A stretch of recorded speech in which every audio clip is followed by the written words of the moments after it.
All right, so I just wanted to go over real quick tonight different the file types for SQL Server, for databases in SQL Server, and the differences in the recovery models. And it's something that you can really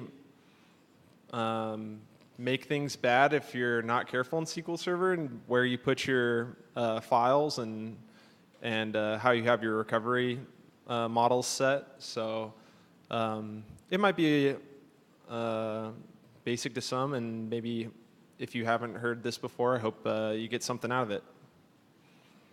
So first off, we're going to talk about the different file types: MDFs, NDFs, and LDFs. So whenever you have a database in SQL Server, the file that actually holds all the data is your MDF. So that's all the data that's persisted to disk. So whenever you have AdventureWorks, if anybody has used that test database, the MDF is where all the data lies. Next is your NDFs, which you can break your database into multiple pieces. So those are your secondary files. That's also where the data is persisted to disk.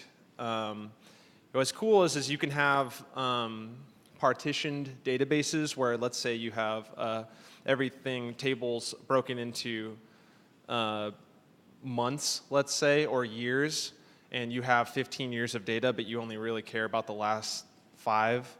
So you can partition your tables and save your partitions, your old stuff, into an NDF, and you can put that NDF, so secondary file where the data is, and you can put that on slower running storage and keep everything else on your faster running storage.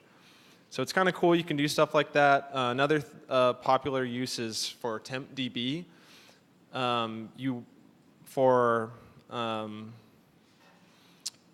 You want to split your tempdb most cases out into, I think best practices like, there's different, you can find out different things. I think we normally did 7 or 8, and we had I don't know how much, we had a couple terabytes worth of data.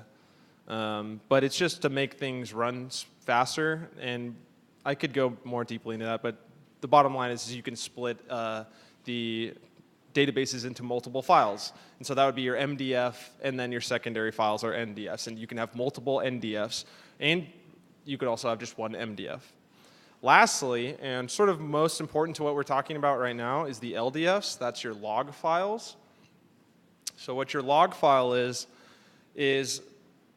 your log file records all the changes that are being made, sometimes referred to as your deltas, right? So updates, deletes, changes in metadata, inserts, things like that. Whenever you make changes to a table in that database, that goes to the log file, and it writes the changes to the log file. So everything goes to the log file, and then it gets persisted to disk in the MDF or NDFs, and NDFs, I guess, if you have them. So for example, if I went and I inserted into a table, right, and I had 10 records, and I had an empty table, and I did an insert, and I put these 10 records into this empty table, those 10 records would be written to the log file and then written to the primary file, the MDF and the LDF.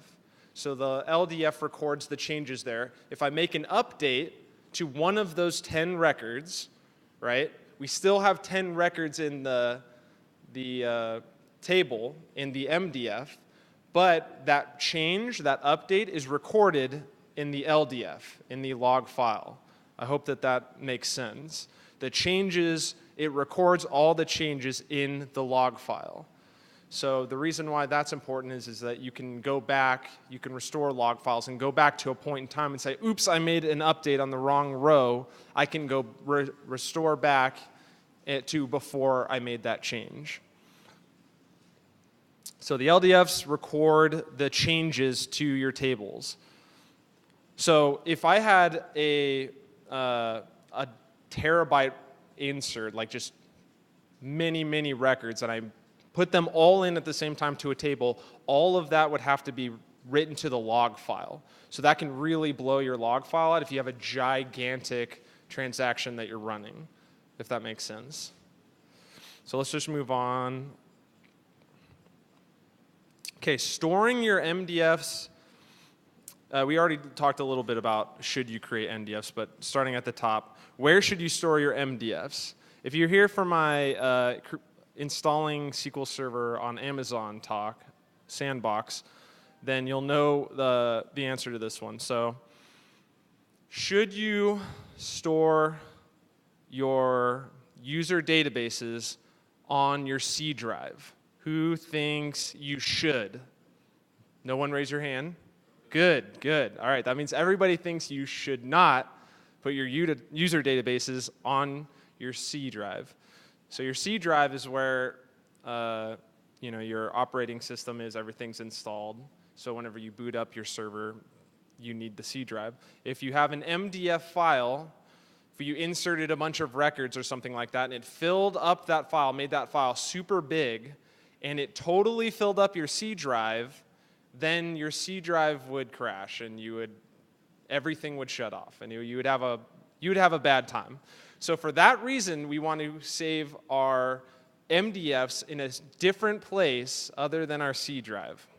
Okay? Same thing with NDFs. If you choose to create them for whatever reason, it's the same thing. These MDFs and MDFs both store data, and if you pumped in a bunch of data into that file, it could blow up and kill whatever drive you're on if it filled the drive up. So we would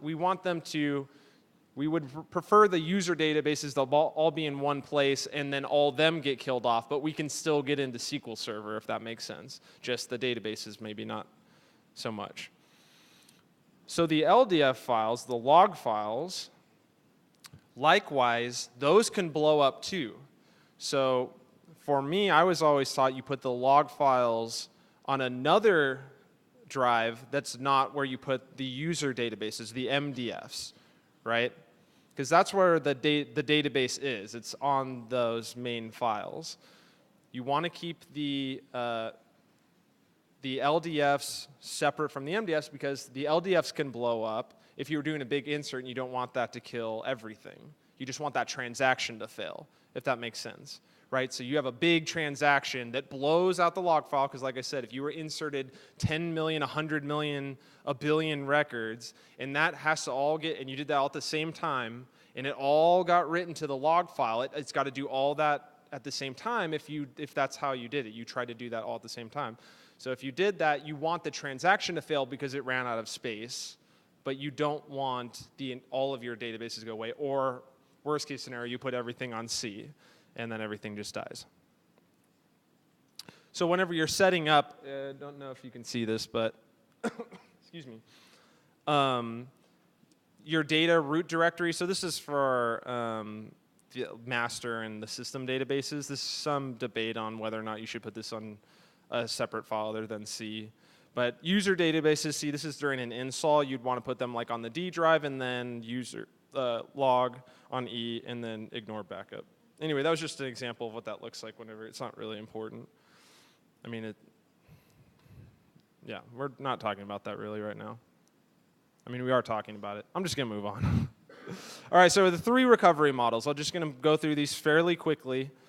Full, bulk, log, and simple. So full is when your database is in full, everything, no matter what your recovery model is, whenever you make changes, those are written to the log file, okay? But the differences between these different recovery models is the changes that are written to the log file, whether or not they stay there or not.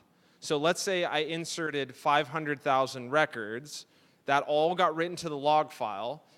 I had 1 million records. I did 500,000, and then I wanted to do another 500,000. If I'm in full, those other 500,000 are still going to be in the log file, because in full, it holds on to that stuff until you back up the log file. It will check. It will say, is this log file backed up? If it isn't, it'll hold on to it. Okay?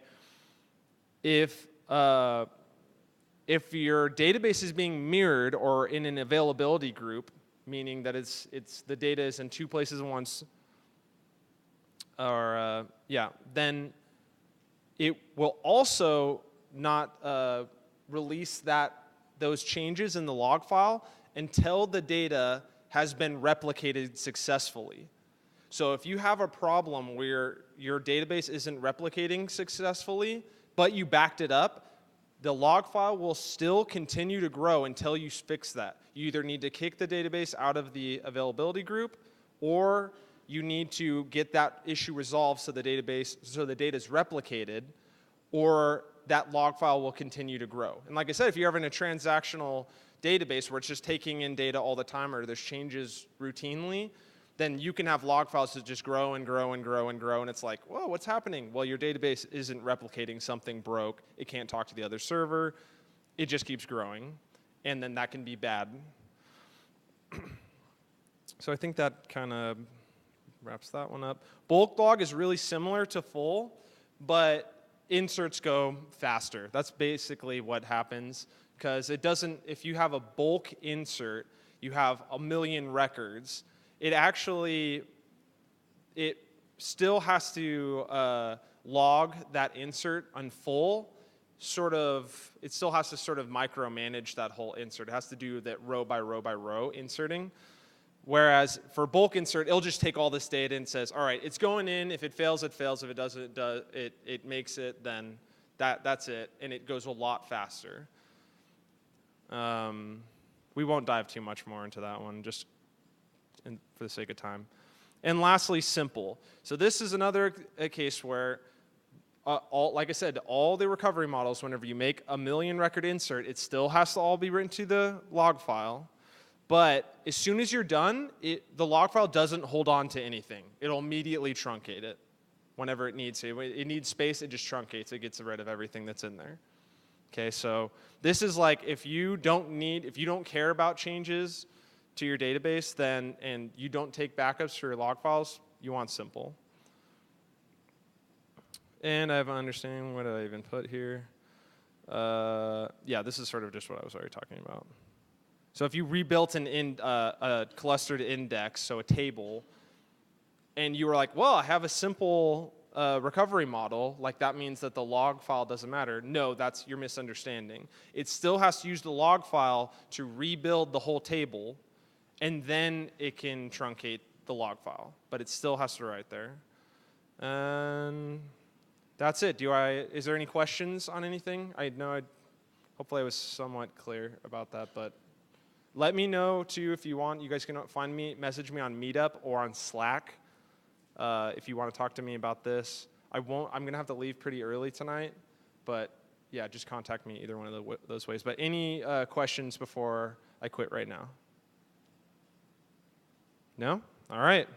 I guess that means you guys all understood everything. There will be a quiz next time. All right. Thanks.